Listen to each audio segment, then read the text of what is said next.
quiero preguntarle que me cuente su experiencia como militar en la Escuela de las Américas. Eso fue hace muchos años. Sí. ¿Cuántos? 1987. Imagínese, sí, muchos años. Sí. ¿Qué experiencia como militar joven boliviano de ir a la Escuela de las Américas? Que entonces estaba muy de moda. La experiencia entonces. Le contaré una brevísima anécdota. Cuente, porque me interesa más el hombre que a veces, porque los periodistas somos tan superficiales, yo me autocondeno, que yo quisiera esta noche, si el tiempo nos da y su generosidad, verlo un poco, hacerle con rayos láser, como es usted por dentro. Padre, el viaje a la Escuela de las Américas en realidad fue una imposición. ¿Cuál fue el antecedente? Los oficiales del ejército solemos ir a las escuelas de armas a perfeccionar nuestro conocimiento y nuestra capacidad profesional. La escuela de armas, yo tuve la fortuna de salir primero en la promoción, y los 3 primeros... Noticia confirmada, por si acaso. Los 3 primeros oficiales normalmente salen becados, ¿no? Uno va a España, otro va a Estados Unidos, el otro va... donde hay disponibilidad de becas. Y a mí me llegó el memorándum para ir a Estados Unidos. Yo inicialmente rechacé la beca porque no tenía ningún interés de ir a Estados Unidos. No. Simplemente decirle, padre, que el año 87 yo ya estaba en la universidad estudiando como alumno libre en la carrera de Sociología. San Simón de Cochabamba. No, en La Paz. En La Paz, sí. Entonces rechacé la beca y pedí que me becaran a otro país que no sea Estados Unidos, y me dijeron, usted va, ¿cierto? O va. No tuve otra opción y fui. Y fui a conocer las entrañas del imperio. Me hubiera gustado, por supuesto, pasarle una copia del concepto que tienen en ese momento, que se hicieron los militares de la Escuela de las Américas, de este ciudadano. De este oficial. De este oficial. En realidad fui el peor oficial. Y tengo que confesarlo. Fui el oficial más díscolo, más indisciplinado. Fui el oficial que rechazaba de manera muy crítica y además de manera muy respetuosa la ignorancia de mis instructores, que eran sargentos panameños, salvadoreños, nacionalizados norteamericanos, que nos querían dar lecciones de profesionalismo militar, cuando yo había ido a la escuela de cóndores. Yo soy pionero de la escuela de cóndores, soy cóndor y satinador de una de las escuelas más importantes de formación profesional y de especialidad, es una fuerza especial. Y entonces eran clases demasiado aburridas, demasiada soberbia, demasiada ignorancia, y además la ignorancia de estos sargentos que ni siquiera conocían mi patria, que no conocían la historia de mi país, de América Latina, y eran sargentos que simplemente... troperos, pero tremendamente ignorantes, ¿no? Y entonces los manuales de táctica, los manuales de la doctrina y los manuales y estas cosas eran bastante hábiles para la táctica, para el campo, por supuesto, porque vivían de eso. Tenían que hacer 5 horas de gimnasia y darnos 2 horas de clase. Mucho músculo, poco cerebro. Entonces, nosotros somos oficiales formados en el ejército de un modo distinto.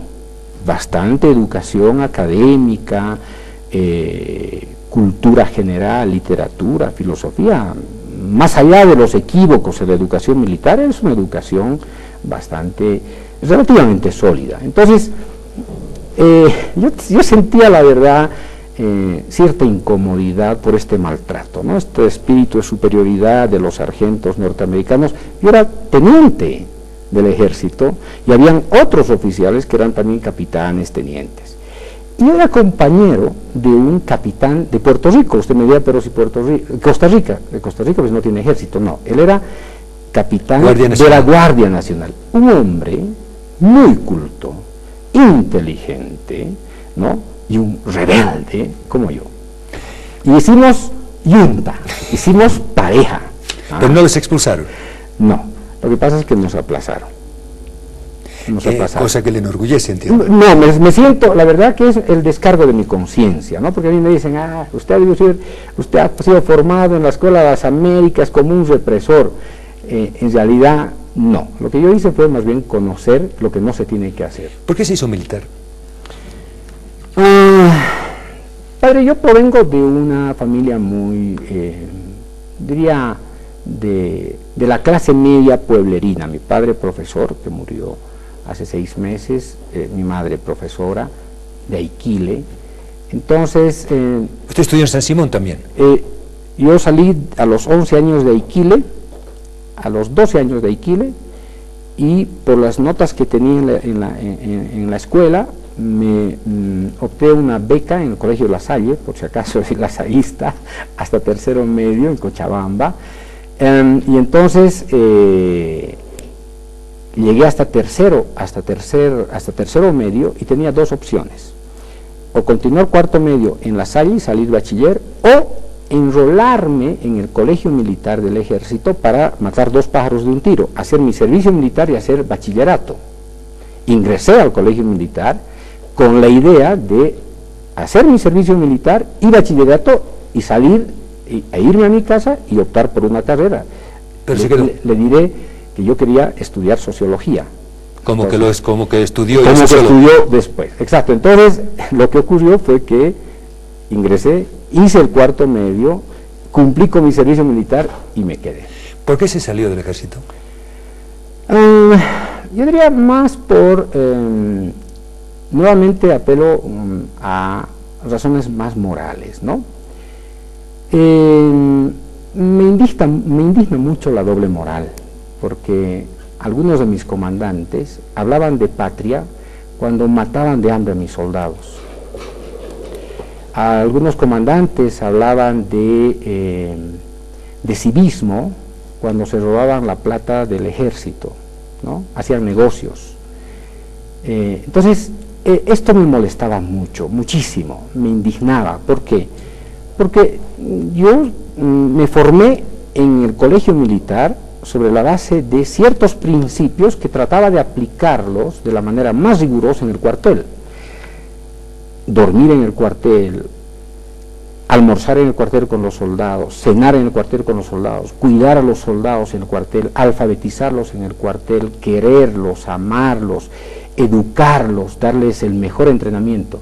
Entonces, mientras nosotros consumíamos, nos agotábamos en este ejercicio profesional, veíamos que nuestros comandantes bebían, se llevaban la plata y hacían barbaridades. Entonces, uno tiene que optar. De hecho, para expiar mi conciencia, escribí el libro que usted conoce sobre soldados y ciudadanos, ¿no? Y un epígrafe de ese libro, que es una nota introductoria, dice que el verdadero amor a la patria es el respeto máximo al ciudadano. Se ama a la patria respetando al ciudadano. No hay otra forma, desde mi punto de vista, de amar a la patria respetando al soldado. Y en el cuartel, por supuesto, con esta educación tan terrible, entonces se violaban los derechos humanos, se encubría, había impunidad. Entonces, uno no puede soportar eso. Escribí ese libro, le vuelvo a insistir, descargándome de mis propias responsabilidades.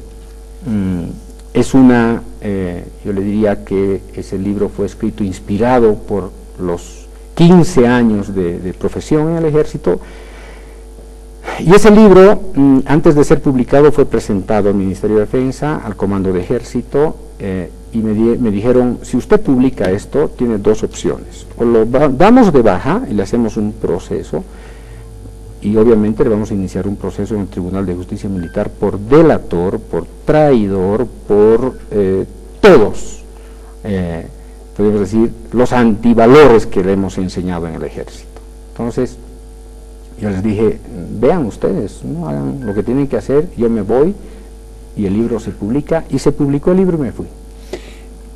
Pasó el tiempo, ya Fernando Kiefer está muerto, cuando usted estaba en el Ministerio de Defensa era ministro. ¿Qué recuerda, así a nivel intuitivo, de recuerdos de Fernando Kiefer, ministro de Defensa?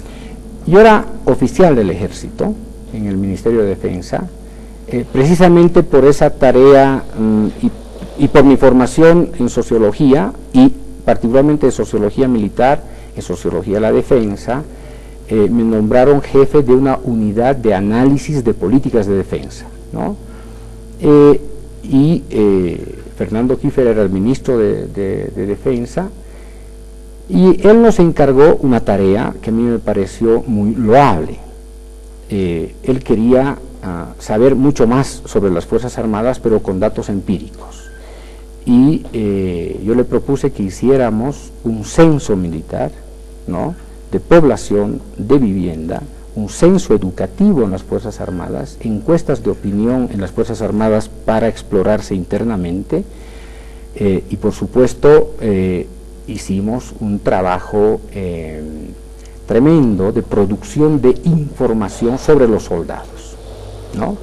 Entonces hicimos una especie de INE militar, un instituto, digamos, ¿no es cierto?, nacional de estadística militar, que nos permitía conocer cada 6 meses quiénes eran los soldados que llegaban a las Fuerzas Armadas, qué aspiraciones tenían, qué tipo de educación querían recibir en las Fuerzas Armadas, qué tipo de educación las recibían, porque hacíamos una boleta una boleta censal y además una pequeña encuestita al soldado antes de que inicie su vida militar y cuando se estaba yendo fuera del cuartel. Entonces sabíamos lo que estaba ocurriendo. No me ha dicho su impresión, su recuerdo de Kiefer.